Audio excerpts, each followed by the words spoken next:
Anabolisme adalah reaksi pembentukan molekul sederhana menjadi molekul yang kompleks.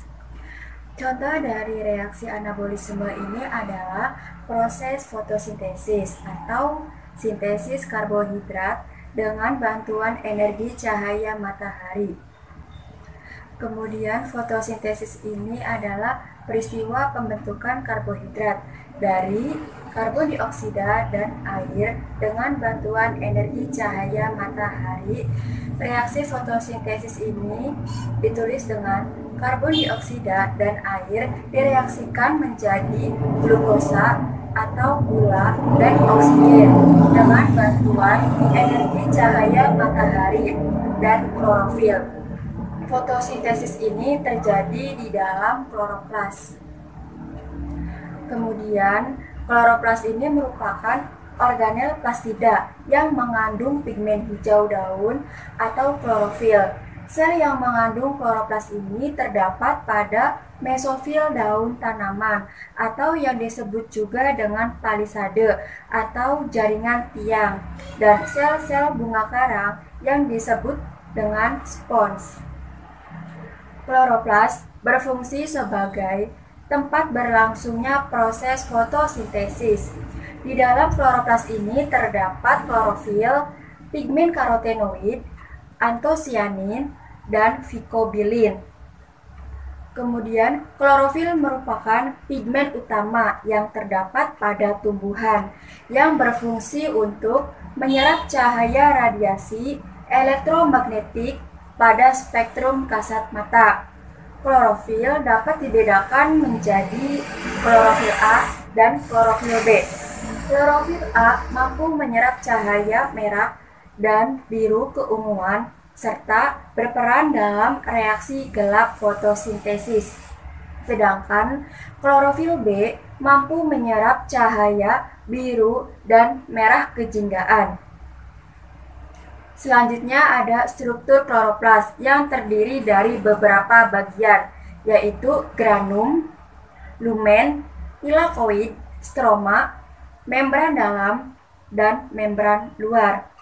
Granum merupakan kumpulan tilakoid bertumpuk-tumpuk dan berfungsi sebagai tempat berlangsungnya reaksi terang fotosintesis. Kemudian ada lumen. Lumen ini merupakan inti dari kloroplas yang memiliki selaput untuk menangkap cahaya matahari dan mengubahnya menjadi energi kimia. Kemudian tilakoid. Tilakoid ini adalah struktur cakram bertumpuk-tumpuk dan berfungsi menangkap energi cahaya serta mengubahnya menjadi energi kimia.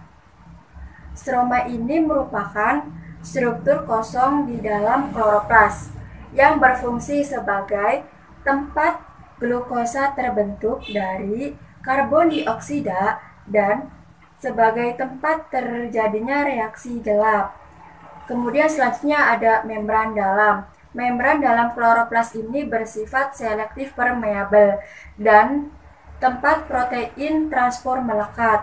Membran dalam ini berfungsi sebagai memilih molekul yang keluar masuk dengan transport aktif. Kemudian terakhir ada membran luar.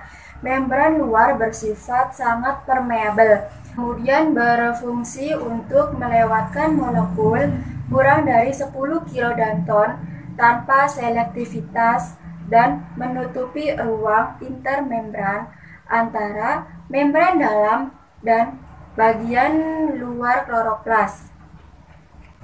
Kemudian selanjutnya, tahapan reaksi terang aliran elektron non-siklik yang akan menghasilkan ATP dan NADPH. Mula-mula, cahaya matahari ditangkap oleh klorofil dalam fotosistem 2, sehingga elektron di pusat fotosistem naik ke tingkat energi yang lebih tinggi dan ditangkap oleh akseptor primer. Kemudian, elektron naik menyebabkan pusat fotosistem 2 kekurangan elektron, sehingga suatu enzim memecah H2O menjadi 2 molekul H+, dan 1 molekul O-, dan akan mendonorkan elektronnya pada pusat fotosistem 2. Dua elektron O- akan bersatu dan akhirnya berubah menjadi O2 yang akan dilepaskan oleh tumbuhan. Elektron akan dialirkan menuju sederetan protein yang meliputi plastoquinon, kompleks sitokrom, dan plastosianin yang akan mengantarkan elektron kembali ke tingkat energi semula.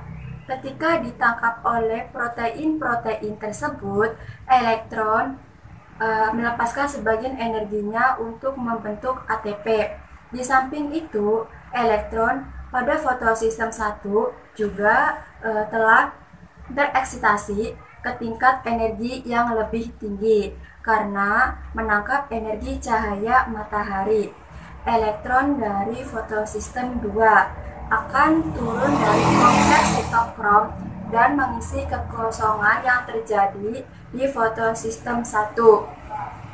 Elektron dari fotosistem 1 yang naik akan ditangkap oleh akseptor primer, kemudian diteruskan menuju ferredoksin yang menjadi perantara sebelum elektron menuju enzim NADP+, reduktase.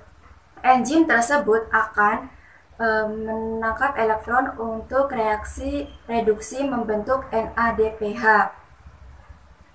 Kemudian kedua, ada tahapan reaksi terang aliran elektron siklik yang akan menghasilkan hanya ATP saja. Aliran elektron siklik ini terjadi apabila produksi ATP pada aliran elektron non-siklik tidak mencukupi untuk berlangsungnya reaksi gelap fotosintesis.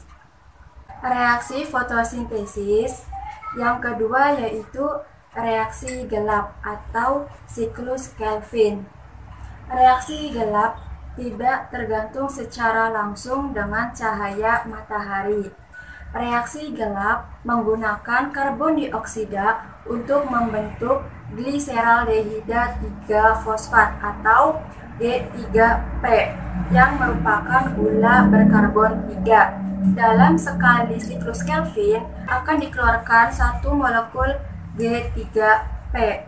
Pertumbuhan perlu melakukan 2 siklus untuk menghasilkan 2 molekul G3P yang kemudian akan disatukan menjadi glukosa atau gula berkarbon 6.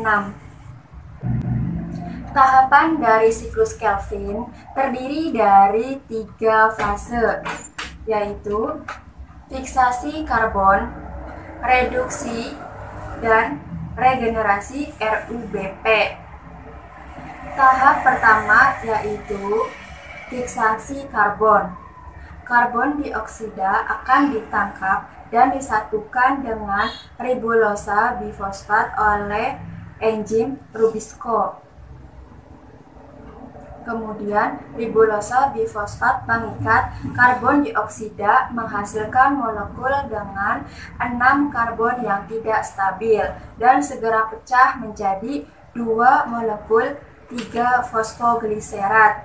Dalam sekali siklus terdapat 3 molekul ribulosa bifosfat yang menangkap 3 molekul karbon dioksida dan akan menghasilkan 6 molekul 3-fosfogliserat.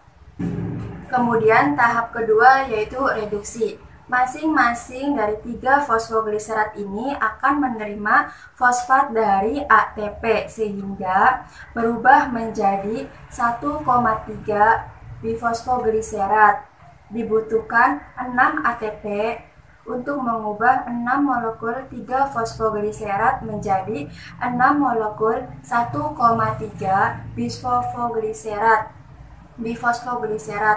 Molekul 1,3 bifosfogliserat ini akan mengalami reduksi oleh NADPH sehingga berubah menjadi gliseraldehida 3-fosfat. Kemudian dibutuhkan 6 molekul NADPH dalam sekali siklus Kelvin. Tahap reduksi ini menghasilkan 6 molekul gliseraldehida dengan 1 molekul dikeluarkan untuk bahan baku pembuatan glukosa, sehingga akan tersisa 5 molekul G3P.